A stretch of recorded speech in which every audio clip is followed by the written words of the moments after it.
بخار جو ہے اس سے بھی بچایا جا سکے، کیونکہ یہ سردیاں جو ہیں بچوں کو بیمار کر دیتی ہیں. لیکن کیونکہ اگر وہ گرم کپڑے پہنیں گے اور ان کی احتیاط کی جائے گی تو بچے جو ہیں وہ سردی سے جو ہے وہ بچ جائیں گے. اس کے ساتھ اگر بات کریں تو محکمہ موسمیات کے مطابق آج کم سے کم درجہ حرارت جو ہے وہ 20 ڈگری سینٹی گریڈ ریکارڈ کیا گیا ہے، جبکہ دوپہر کے وقت میں زیادہ سے زیادہ 25 ڈگری رہنے کا امکان ہے.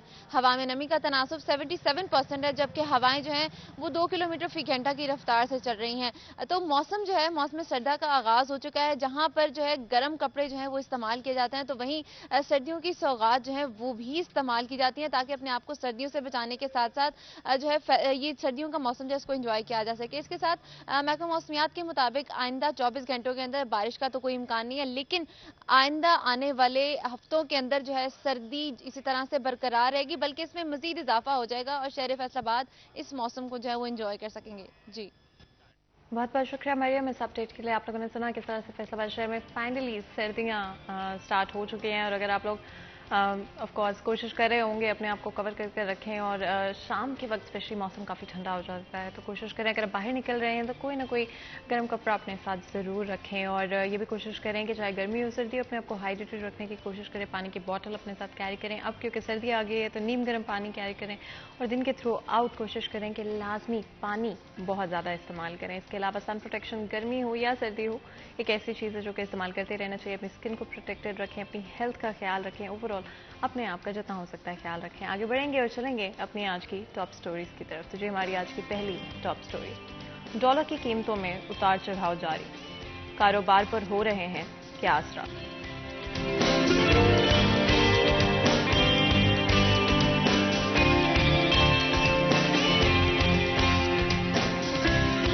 مہنگائی میں کمی نہ آ سکی، تاجر پریشانی کا شکار.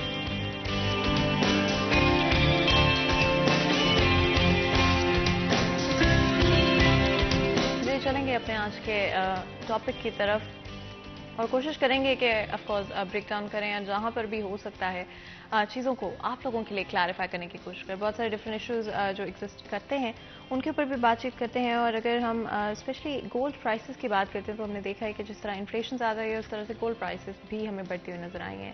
ایک اس طرح کی آف کورس آئٹم ہے جو کہ ہر گھر میں آلموسٹ موجود ہے، اسپیشلی اگر پاکستان کی بات کرتے ہیں. روایتی طور پہ ٹریڈیشنلی بہت زیادہ گولڈ فیملیز کے اندر دیا جاتا ہے. اینڈ اسی پر بات چیت کریں گے ریٹس کے حوالے سے، اوور آل انفلیشن کا اس پر کیا اثر ہے. ہمارے ساتھ تو بہت ہی خاص مہمان اسٹوڈیو میں موجود ہیں. سب سے پہلے تو جی عبدالرحمان ہمارے ساتھ ہمارے سینئر رپورٹر ہیں. اس کے علاوہ ہمارے ساتھ محمد علی رانا بھی موجود ہیں جو کہ پریزیڈنٹ فیصل آباد جویلرز ایسوسی ایشن. آپ دونوں کا ویلکم کرتے ہیں. شکریہ، بہت بہت شکریہ ہمارے لیے ہمارے شو کے لیے وقت نکالنے کے لیے. عبدالرحمان بتائیے گا آج کے ہمارے اس سیکشن میں کس طرح سے ہم کوشش کریں گے ٹاپک کو لے کر چلیں، اور اسپیشلی گولڈ پرائسز کی اگر بات کرتے ہیں انفلیشن کا اوور آل کیا اثر رہا؟ دیکھیں فاطمہ، یہ آپ کی بات درست ہے کہ ڈالر سے یا انفلیشن سے یہ تمام قیمتیں جو ہے وہ بڑھتی ہی چلی جاتی ہیں، اور ڈالر جو ہے وہ قابو نہیں آ رہا پچھلے کچھ عرصے سے. جب سے یہ اسٹیبلٹی ختم ہوئی ہے مارچ سے لے کے اب تک سمجھ لیں کہ جو ڈالر ہے وہ بے قابو ہوا پڑا ہے. اور مارچ میں اگر اس کی قیمت 180 کے قریب تھی تو یہ اب 250 سے نیچے آج کی قیمت 221 کے قریب ہے. تھوڑی دیر تک مزید جو اپڈیٹڈ قیمت آ جائے گی تو یہ ابھی سمجھ لیں کہ یہ تقریباً 20-40 روپے بڑھا ہے یہ 6-7 مہینوں میں، 200 دن میں. تو اس کے اثرات جہاں پر باقی شعبوں پر پڑے، گولڈ پر بھی پڑے. پھر لوگوں کا پیسہ جو بینکوں میں پڑا وہ اچانک سے بیکار ہو جاتا ہے. تو یہ گولڈ ہمیشہ سے سمجھا جاتا ہے کہ یہ کسی بھی ملک کی ریلی پہ بڑی اہمیت کا عمل ہوتا ہے. تو پرانی جتنی بھی فیملیز ہیں وہ تمام جو اپنی بیٹیوں کو مطلب جہیز میں بھی دیتے ہیں گولڈ، اس کے علاوہ بھی گھروں میں رکھا ہوتا ہے. اس کو ایک بڑی سیف انویسٹمنٹ سمجھا جاتا ہے کہ جہاں پر کوئی اس کو خطرہ نہیں ہے، جب چاہیں اس کو بیچ دیں اور اس پہ پروفٹ ہی ملے گا، نقصان نہیں ہوتا نا. دن بدن جب اس کی قیمت کو بڑھ جاتی ہے نا پھر وہ کم ہونے کے چانسز بہت کم ہوتے ہیں. اس کے بعد اس نے بڑھنا ہی ہوتا ہے، یا اسٹیبل رہتی ہے کافی عرصہ تک جو ہے وہ اسٹیبل بھی رہتی ہے، لیکن کم ہونے کے چانسز بہت کم ہوتے ہیں. قیمتیں بڑھتی بہت کم جو ہے وہ آپ کو اندازہ ہی ہے کہ ابھی کہا جاتا تھا ڈالر 200 پہ آئے گا، لیکن اس بات کو بھی اب کئی دن گزر گئے ہیں تو وہ 220-22 پہ اٹکا ہوا ہے. تو یہ اس صورتحال میں جب گولڈ بھی مہنگا ہو رہا ہے، ڈالر بھی مہنگا ہو رہا ہے، ہر چیز مہنگی ہو رہی ہے، اور دوسری جانب ہم دیکھتے ہیں کہ مارکیٹ میں کاروبار کوئی نہیں، ہر قسم کے کاروبار پر اثرات مرتب ہو رہے ہیں. جو ہمارا ٹیکسٹائل کا کاروبار بہتر جا رہا تھا وہ بھی نیچے آ رہا ہے. ٹیکسز ہے وہ بڑھائے جا رہے ہیں، اور FBR کی جو پہلا کوارٹر ہے اس میں تقریباً کوئی 34% تک کم ریٹرنز فائل ہوئی ہیں. کوئی 60 سے 70 ارب روپے کا جو ہے وہ ٹیکس بھی کم اکٹھا ہوا ٹارگٹ سے نا. پچھلے 3 سال میں جو ٹارگٹ ہے اس سے ابھاوی چیزیں ہوتی رہی ہیں، تو اس بار ٹیکس بھی کم اکٹھا ہوا ہے. حالانکہ سپر ٹیکس بھی نافذ کیا گیا، یہ زیادہ ہونا چاہیے تھا لیکن کم ہو رہا ہے. اور یہ اگر سپر ٹیکس بھی نکال دیں تو پھر تو یہ سمجھ لیں کہ کچھ بھی نہیں اکٹھا ہوا. یہ کاروبار کی صورتحال بنی ہوئی ہے. فیول پرائسز بڑھی ہیں تو اس کا جو نتیجہ یہ نکلا کہ یہاں پر جو فیول کی کنزمپشن ہے وہ خاصی کم ہو گئی. لوگ وہ بائک نکالتے، گاڑی نکالتے ڈرنے لگے نا. اس کا پھر ہم نے نتیجہ دیکھا کہ حکومت کے خلاف جو بھی ضمنی انتخاب ہو رہا ہے وہ حکومت ہار رہی ہے. حکومت کے خلاف احتجاج ہو رہے ہیں، لانگ مارچ ہو رہا ہے. ابھی گزشتہ روز گھنٹہ گھر میں احتجاج تھا. عمران خان کے جو ہے وہ گولی مار دی گئی. مطلب کئی چیزیں اس میں سامنے آ گئی. اوورآل ہم اگر اس کو سمرائز کریں تو یہ جو انسٹیبلٹی ہے نا، یہ لوگوں کے لیے خطرناک ثابت ہو رہی ہے. جو اکانومی ہماری پہلے سے بڑی کمزور ہے اس کے لیے یہ زہر قاتل ثابت ہو رہی ہے، اور اس کا یہ نتیجہ ہے کہ کوئی بھی چیز قابو میں نہیں آ رہی. بالکل آپ نے صحیح کہا کہ ڈفرینٹ پولیٹیکل ایشوز جو کہ اس وقت موجود ہیں ان کا اثر ڈائریکٹلی آپ کو ہر چیز کی پرائسز پر بھی ہوتا ہوا نظر آتا ہے. عمران صاحب، کہاں پر آپ کو لگتا ہے کہ پولیٹیکل ایشوز کا افیکٹ ہوا اسپیشلی گولڈ پرائسز کو لے کر، اور کیا لوگوں کی قوت خرید آج بھی وہی ہے جو اگر آج سے ہم 1 سال پہلے یا 6 مہینے پہلے چلے جاتے؟ جی بسم اللہ الرحمن الرحیم. سب سے پہلے شکریہ جی سٹی 41 کا، آپ نے مجھے یہاں مارننگ شو میں بلایا. تو آپ کا سوال میں جی اس وقت جو صورتحال چل رہی ہے، جو پہلی عمران خان کی گورنمنٹ چل رہی تھی اسے جب یہ چینج کیا گیا اس کے بعد جو صورتحال ہے وہ پہلے سے تو بہت زیادہ خراب ہو گئی ہے. تو پہلے تو اسٹیبل تھی، مگر اب یہ جو نئی گورنمنٹ آئی ہے اس میں یہ سنبھال نہیں سکے. جو لوگوں کو توقعات تھی اس کے برعکس آ گئی ہے گورنمنٹ. تو اب جو ایجیٹیشن شروع کر دی ہے PTI نے، اس کی وجہ سے بھی کاروبار اور بہت متاثر ہو رہے ہیں. آئے روز سڑکیں بند، بلاک. اب یہ عمران خان کو گولی لگ گئی ہے، اس کی وجہ سے ملکی حالات اور خراب ہوتے جا رہے ہیں. اور دوسرا یہ کہ فوج کے خلاف جو نفرت پیدا کی جا رہی ہے یہ ہمارے ملک کے لیے زہر قاتل ہے. عوام اور فوج ہماری جو ہے ہمارے ملک کا دفاع کرنے کے لیے، فوج ہماری جان ہے، فوج ہمارا دل ہے، فوج ہماری آن ہے، فوج ہماری شان ہے. اس کے بغیر ہم پاکستان کے بغیر نہیں چل سکتے، فوج کے بغیر. تو لہٰذا ہمیں چاہیے کہ اس میں کو افہام و تفہیم سے بیٹھ کر اس کا کوئی حل نکالا جائے. عوام بہت پریشان ہے، کاروبار بالکل تباہ ہو گئے ہیں. اور سونے کا ریٹ دیکھیں، پہلے جو انٹرنیشنل ریٹ تھا وہ تو ڈاؤن ہو گیا. 2000 مارکیٹ تھی، اب 1675 آج کا ریٹ ہے ڈالر میں. تو اس حساب سے تو سونا 1 لاکھ روپے تک آ جانا چاہیے تھا، مگر ڈالر کی پرائس اپ ہونے کی وجہ سے سونا اس ویلے 1.5 لاکھ روپے ہے. تو یہ صورتحال اگر سونا اور انٹرنیشنل مارکیٹ اپ چلا جاتا ہے تو یہ تو 2 لاکھ کو ٹچ کر جائے گا. تو پھر کون سونا لے گا؟ اور دوسرا FBR والے ٹیکسز اتنے ہمیں، وہ PS مشین لگوائیں جو سیل ٹیکس میں رجسٹر ہوں، وہ ہم ایک نیا خوف شروع کر دیا ہے اس گورنمنٹ نے. پہلی گورنمنٹ یہی کیا تھا، جس کی وجہ سے اب کاروبار پہ 16%، 15% کون ٹیکس دے گا؟ کیونکہ ہمارا تو جو گولڈ ہے، ہمیں تو جو لوگ آندے ہیں وہ کہتے ہیں کہ لو جی ہمارا یہ زیور ہے، آپ اسے دوبارہ تیار کر دیں اسے، تو گولڈ دے کے. تو اس پہ تو ہم نے میکنگ چارج اپنی صرف لینی ہوتی ہے، یہ پالش وغیرہ یہ ہمارا جو ہوتے ہیں میکنگ وغیرہ کے معیار. تو اس میں جب ٹیکس اس کو ڈال دیں گے وہ کوئی گاہک تو نہیں برداشت کرے گا. سونا بھی اس کا اپنا ہو اور گورنمنٹ کو 16% یا 10% کیسے ٹیکس دے دے گا؟ لہذا اس وجہ سے جولرز خاص طور پہ بہت متاثر ہیں. ان کا کاروبار بالکل تباہ ہو گیا. اور جو لوکل ٹیکسز ہیں وہ بھی زیادہ ہیں، پراپرٹی ٹیکس کے، پھر بورڈوں والے ٹیکس. یعنی کہ میرا خیال اتنے ٹیکس ہیں کہ دکاندار اس وقت بہت پریشان ہے، کاروبار بالکل بند ہے.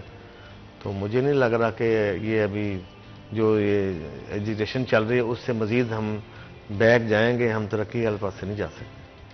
اینڈ جس طرح آپ نے کہا کہ اس وقت جویلرز بہت پریشان ہیں. عبدالرحمان، جب ہم جویلرز کی بات کریں گے، آف کورس بہت سارے ڈفرینٹ لوگ اس بزنس میں انوالوڈ ہیں. کیا کرنٹلی سچویشن ہے ان کی، اور کیا وہ ایکچولی میں اپنے جو بھی پروفٹس ہیں یا جس طرح سے اپنے بزنس کو رن کرنا چاہیے، موسٹلی لوگ چل رہے ہوتے ہیں کہ اچھا یہ خریداری ہوئی اس کی وجہ سے ہمارا پروفٹ ہوا، اسی سے دوبارہ سے اپنے بزنس کو چلاتے ہیں. تو اس وقت کیا صورتحال ہوں گی؟